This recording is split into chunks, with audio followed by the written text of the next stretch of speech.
ជំលោះនយោបាយនៅឯបាងកកបានផ្ទេរជំលោះមកកាន់ព្រំដែនកម្ពុជាថៃអ្នកត្រូវយល់មិនមែនកម្ពុជាល្ងងដែលមិនដឹងរឿងរបស់អ្នកឯងទេថ្ងៃស្អែកខ្ញុំនឹងបកស្រាយជូនអ្នកឯងសូម្បីតែអ្នកឯងដូរឧបនាយករដ្ឋមន្ត្រីអនុជិញដែលជាឧបនាយករដ្ឋមន្ត្រីនិងរដ្ឋមន្ត្រីមហាផ្ទៃក៏អ្នកឯងផ្ដាំមកខ្ញុំដែរអ្នកឯង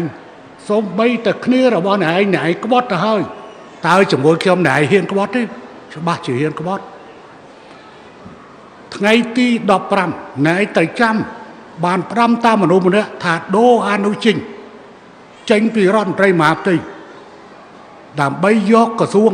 មកឲ្យភឿថៃកាន់ខ្ញុំសូមជម្រាបអ្នកឯងខ្ញុំបានប្រាប់ទៅអ្នកឯងវិញថា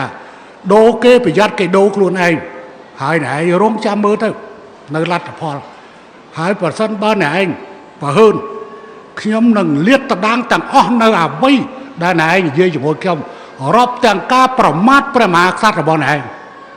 ខ្ញុំអាចនិយាយអញ្ចឹងហើយកូនរបស់អ្នកឯងបដៅកូនរបស់អ្នកឯងបដៅកូនរបស់អ្នកឯងក៏មានកូនធ្វើនាយករដ្ឋមន្ត្រីហើយខ្ញុំក៏មានកូនធ្វើនាយករដ្ឋមន្ត្រីប៉ុន្តែអ្នកឯងកុំខន់ផន់ច្រឡំអសោះជាមួយនឹងហ៊ុនសែនកុំផន់ច្រឡំខ្ញុំទទួលខ្ញុំអត់មានចម្ពាក់គុណថៃសូម្បីអ្វីមួយជាតិនឹងជាតិរឿងមួយប៉ុន្តែរឿងបុគ្គលគឺអត់ទេខ្ញុំអត់មានចម្ពាក់គុណណាទេពាក់គុណថៃទេប៉ុន្តែពួកក្រុមណែឯងចម្ពាក់គុណខ្ញុំមិនទាសគុណទេតែអ្វីដែលខ្ញុំចង់បានគឺតំណែងតំណងស្មើភាពគ្មានការឈ្លានពានគ្នាគ្មានការជឿជ័យគ្នាតែប៉ុណ្ណឹងទេតែណែយល់ទេ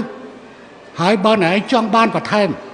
ណែឆ្លើយតបយុគនឹងដើម្បីខ្ញុំប្រមូលព័ត៌មានហើយខ្ញុំវាយមកចានចេញនៅថ្ងៃស្អែកខ្ញុំអាចពជាពេលធ្វើដំណើរទៅទីក្រុងភ្នំពេញដើម្បីខ្ញុំនិយាយ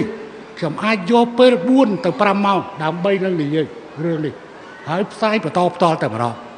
ហើយថ្ងៃនេះខ្ញុំគ្រាន់តែបញ្ចេញបន្តិចដើម្បីរងចាំមើលណែឯងប្រតិកម្មយ៉ាងម៉េចយុគនេះខ្ញុំសូមជម្រាបថាណែឯងបានមកស្នាក់នៅផ្ទះខ្ញុំរស់នៅផ្ទះខ្ញុំហើយណែឯងបានពឹកពាក់អ្វីខ្លះណែឯងនិយាយជាមួយខ្ញុំអ្វីខ្លះសូម្បីតែជនជាតិរបស់ណែឯងក៏ណែឯងក្បត់